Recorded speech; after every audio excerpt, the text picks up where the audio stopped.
talking of atoms. Oppenheimer. Wait! You like that one? You like that one? That was actually really good. You Well like done. that? You look really proud of yourself. Yeah, I was like, oh, actually, this works quite well. Love a segue. So you haven't seen it, have you? No, I did. Okay, before you get into it, yeah, so Aladdin, one of our friends, said, do you want to go and watch it? And I said, tell me the appeal of this movie. Yes, I get that it might be a cinematic experience. Okay, not really fussed about that. I get that it's an interesting story, but you already know how it ends. So what the fuck is the point in watching the movie? It's true. That's why I didn't watch it. Yeah. Do you know what? I will say it's a good movie. I wouldn't put it in the category of great, and it's not one that I'd be clawing to see again. And I was just clawing, and I just went to see my barber, and I was talking to him about it, and he said the same thing. He's like, it's a good movie, but I wouldn't like want to see it again. It's not like when I went to see Guardians 3, I went to see it again the next day, or like there's other films where I'm like, oh, I need to go see that again. But there is some interesting stuff in it. Like, I'm not going to throw out too many spoilers, but obviously the whole premise of the movie is about J. Robert Oppenheimer, who was the main physicist who played a role in creating the atom bomb that basically ended World War II, or bombs. And essentially, like, there's a couple things that I pulled out that I really liked, and I think if you really analyze it, it's really profound. I think the first thing is the way they create the atom bomb, and the reaction of the atoms is interesting, because they basically crash atoms into each other, which then causes a reaction of other atoms then crashing into each other, and more, and it compounds outwards, right? So I was thinking that, like, when you start being a positive force in your life, it starts compounding out to other people. It starts bouncing into other people and affecting them. Like, one of my clients that I'm working with, he said to me the other day, like, I've seen such a profound shift in my life, but it's not just that. Like, I'm seeing how the way that I'm being different is affecting my family, my colleagues, my friends. And he's really seeing the knock-on effect of it. And it's like, that's what I see, like the way that those atoms interact with each other and then affect each other to then essentially create the bomb. It's like, we can create that same explosion in our life, like an explosion of positivity or love or whatever you want to call it, but an explosion that just goes so far beyond us that we can't even see the effect of it fully, because it gets passed on from one to another to another to another to another. It can be like 6 or 7 degrees separated from us, and we'll never see it. And it's like, that's what I want to take a stand for in my life. It's like being the atom of change in not just my life, but the people's lives around me, and therefore the people's lives around them, and therefore the people's lives around them, and so on and so forth. And I really like that, because when they were describing it in the movie, I was just like, bosh, I know what I'm getting from this. And it's just, you know, it's science really, but it's the same thing with fruit, right? Like, you know, the grapes. You know the grapes. Yeah.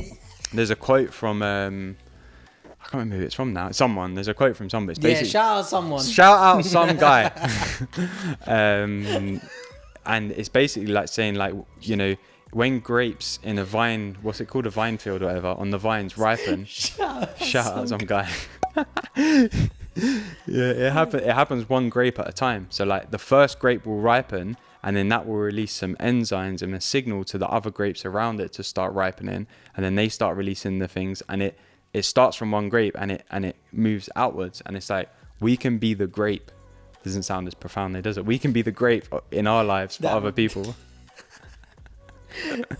Some guy really articulated it better. Some guy. I love this, and get, like, you know, a lot of people have this Debbie Downer fucking attitude to changing the world. Yeah, they're like, oh, but there's so much to do. Who's gonna do it all? Not one person is gonna save the world. Yeah, you change the world every time you interact with people. So it starts with you. How you treat other people is the way you treat you. So if you're loving and forgiving to you, and you go out in the world and you're being that, and it impacts other people and they impact other people, this is like the chain effect, and this is how massive change comes about. Not like one heroic effort and then everything's sorted. That's it. And that's what I love that Steve says. Hardison, shout out Steve Hardison, the ultimate coach. He's like, the only person that I'm interested in having a positive impact on is the person in front of me.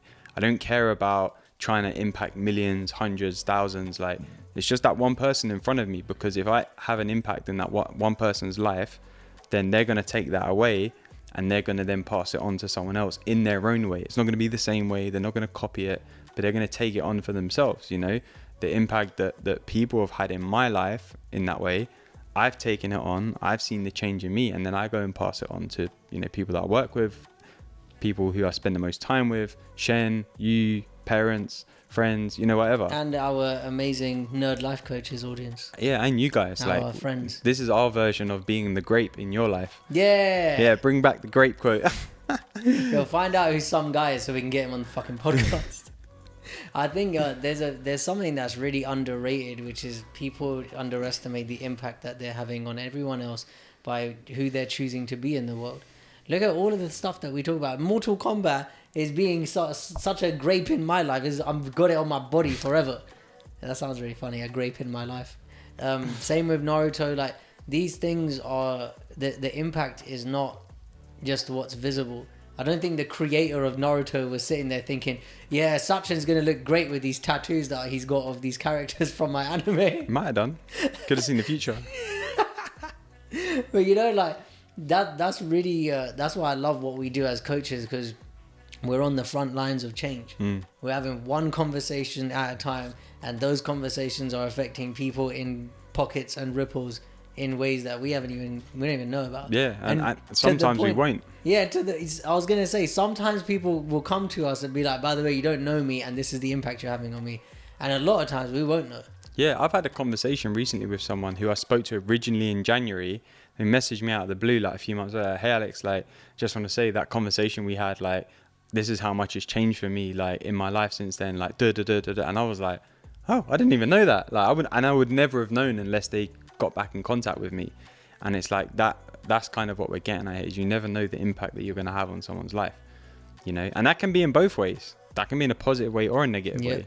You know, if you're being a dick to people and they're having a terrible day, you don't know how they're going to carry that forward. With Oppenheimer, the other thing that really stood out for me was, like, at the end of the movie, at the end of Oppenheimer's life, he basically started to be opposed to the use of nuclear weapons, because he saw the devastation and he was like, shit, these shouldn't be things. And he basically takes a stand against the thing that he was originally heavily involved in.